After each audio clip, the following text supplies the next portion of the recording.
जब अंग्रेजों का गुलाम था ये हमारा भारत, उस समय अमेरिका से एक मिशनरी को भेजा गया। उसको भेजा गया कि जाओ भारत और जाकर के भारत को ईसाई राष्ट्र बनाओ। और वो 21-22 साल का नौजवान था जिसका नाम था सैमुअल इवान स्टॉक। ईसाई राष्ट्र का मिशन देकर के उसको भेजा गया। वो भारत आया, भारत में शिमला गया, वहां पर उसने एक तरफ से लोगों को ईसाई बनाना प्रारंभ कर दिया। जब धीरे धीरे काम चलने लगा तो अचानक से हिमाचल में प्लेग की बीमारी फैल गई। जैसे आज कोरोना की बीमारी फैल गई, ठीक उसी प्रकार प्लेग की बीमारी भी छुआछूत की बीमारी थी। लोग अपने परिजनों को छोड़ छोड़ करके भागने लगे। जैसे घर में किसी को प्लेग हो गया तो घर में छोड़ करके चले गए। तो ऐसे ही जब देखा सैमुअल इवान स्टॉक ने कि जब ऐसी परिस्थिति पैदा हो गई कि लोग अपने परिजनों को छोड़ छोड़ करके भागने लगे, उस समय वहां पर एक समाज सेवी थे जिनका नाम था पंडित रूलियाराम। वो पंडित रूलियाराम निस्वार्थ भाव से ऐसे लावारिस पड़े लोगों की सेवा कर रहे थे। तो सैमुअल इवान स्टॉक ने देखा कि पंडित रूलियाराम एक खाट के पास हैं जहां पर एक वृद्ध आदमी को लेटा हुआ है और वो प्लेग के मारे तड़प रहा है और उसके गले में एक गिल्टी हो गई है जिसके मारे उसको तड़पन हो रही है।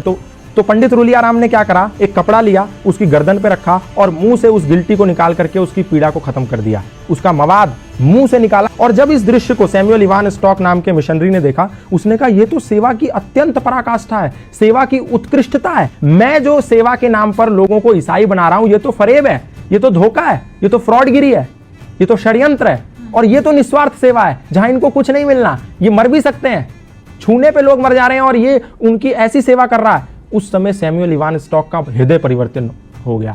तो उनने पंडित रूलियाराम से कहा, सैमुअल इवान स्टॉक ने, कि ये क्या सिद्धांत है, कौन से ऐसे सिद्धांत हैं जिसके चलते आपके अंदर इतनी तन्मयता, इतनी तल्लीनता है लोगों की समाज की सेवा के प्रति। तो पंडित रूलियाराम ने कहा, ये सनातन धर्म के सार्वभौमिक सिद्धांत हैं जो हमें मानवतावाद का उपदेश देते हैं और मैं वही कर रहा हूं।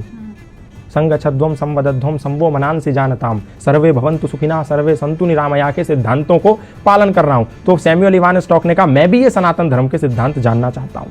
तो सैमुअल इवान स्टॉक को पंडित रूलियाराम ने सत्यार्थ प्रकाश दिया, द लाइट ऑफ ट्रुथ नाम की एक पुस्तक दी। बोला तुम ये पढ़ो और तुम्हें सनातन धर्म का पूरा सारांश पता चल जाएगा कि सनातन है क्या। सैमुअल इवान स्टॉक ने उस पुस्तक का अध्ययन किया। अध्ययन करने के बाद ऐसा हृदय परिवर्तन हो गया कि आया तो था वो भारत को ईसाई राष्ट्र बनाने, वो भारत को आजाद कराने की लड़ाई में कूद पड़ा। और जब वो लड़ाई में कूद पड़ा तो अंग्रेजों ने उसको जेल में बंद कर दिया। जेल में बंद कर दिया तो उसकी मुलाकात लाला लाजपत राय से हुई। जेल से निकल के आने के बाद उसने पंडित रूलियाराम से मिला और बोला कि मैं अब सनातन धर्मी बनना चाहता हूं और मैं अपना नाम भी, क्योंकि आपने जो मुझे सत्यार्थ प्रकाश दी थी, द लाइट ऑफ ट्रुथ, उसको पढ़ने के बाद मेरा हृदय सनातन की और श्रद्धा से भर गया है। तो मैं नाम भी अपना उसी सत्यार्थ प्रकाश से अभिप्रेरित होकर रखना चाहता हूं। अपना नाम सत्यानंद रखना चाहता हूं। और वो व्यक्ति सत्यानंद आर्य सन्यासी बन गया और भारत में रहकर के मृत्यु पर्यंत सनातन धर्म का प्रचार करता रहा। आप सोच के देखिए कि एक व्यक्ति जिसको भारत को ईसाई मुल्क बनाने के लिए भेजा गया था लोगों के साथ छल कपट करके, वो व्यक्ति सनातन धर्म का प्रचारक बन गया। उसने अपनी पत्नी को भी सनातन का प्रचारक बना दिया। अपने घर के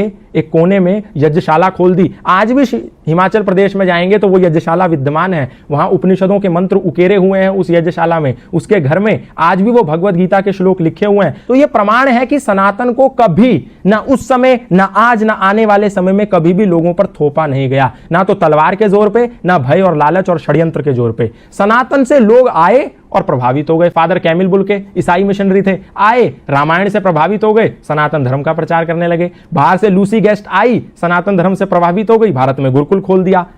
स्टैनफोर्ड की एक महिला आई, भारत में आके गंगा के पास बैठी, साध्वी भगवती सरस्वती बन गई। एक व्यक्ति स्विट्जरलैंड से पैदल भारत आ गया, 4 साल 18 मुल्क पैदा करते हुए। कोई गया था उसके कंधे पर बंदूक रखने और उसका नाम हो गया बैन बाबा।